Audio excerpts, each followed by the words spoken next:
Hello lovely people and welcome back to my channel.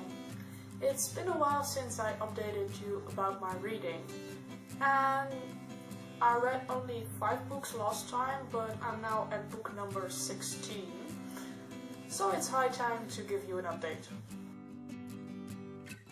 Last time I was still working on this bad boy, a classic, The Three Musketeers by Alexander Dumas.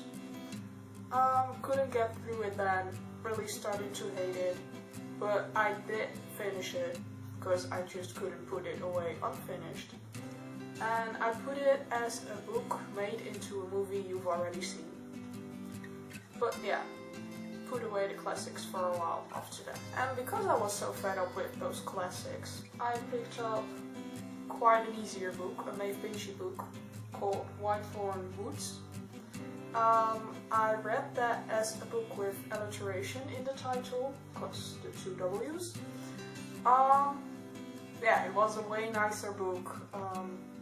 It's not a chick lit or something, but it's just way more relaxed, and it's not from 1800 or something, so normal language.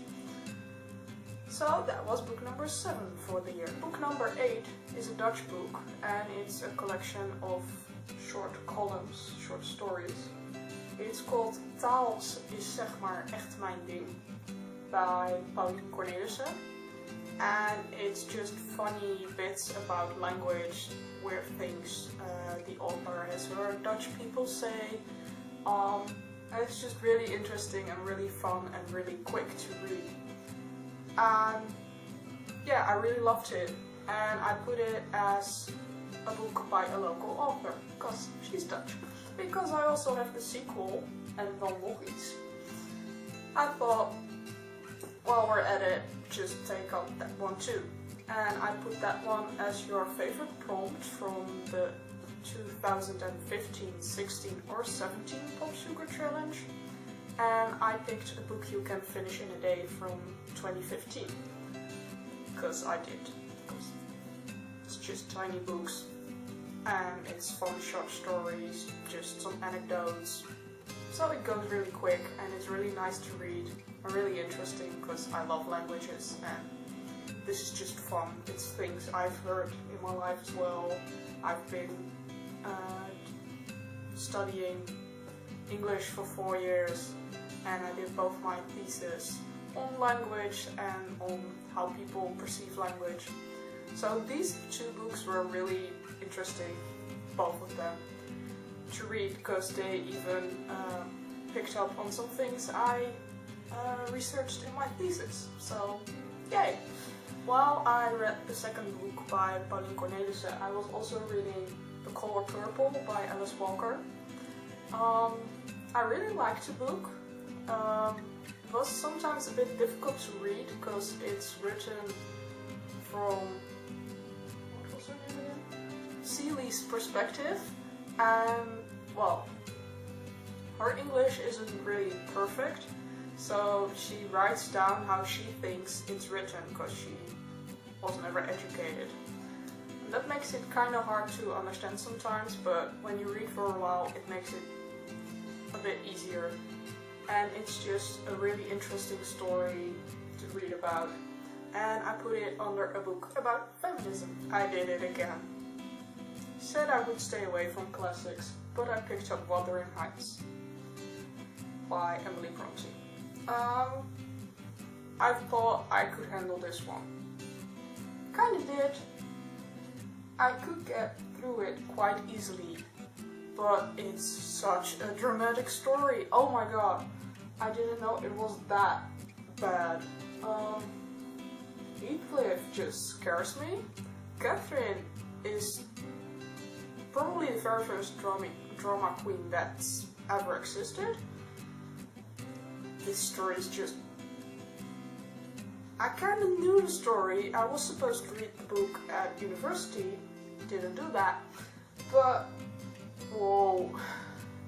It wasn't that hard to read. I could get through it quite easily, but just the drama, it wowed me, really. But yeah, Book number 11, I put it as a book about a villain or an anti-hero. And because I needed some chill from the drama, I picked up another Gonzalez, because, well, in the background you can see books, I hope. And all those books you see, they're all Gonzalez. And I read about half of them, so I still need to read about 70 Gonzalez. Yeah, I collect them, but...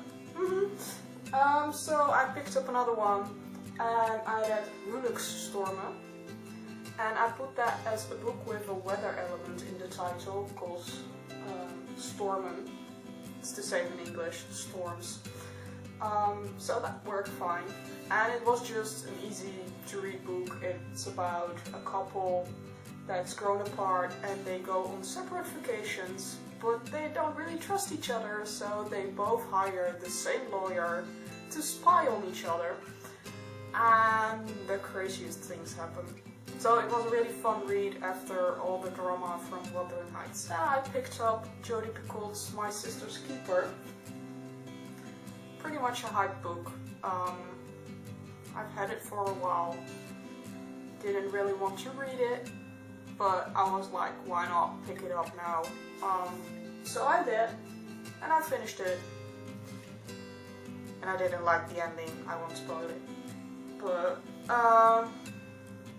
yeah. To me it was pretty hyped, which is why I didn't want to read it at first. But it was on my shelves for a while. It's now leaving my shelves. And I put this as a book from a celebrity book club because I found it was read by some book club somewhere in 2006 or something. Then I picked up this tiny booklet as book number, where are we at? 14. It's a tiny children's book. It's about Iris and Michiel. And my name is Iris. Iris. And I already had quite a few of the books from Gary Slay, and the drawings are by Dagmar Stam. And I already had quite a few of these books because it's, well, the main character, the twins, have the same name as me.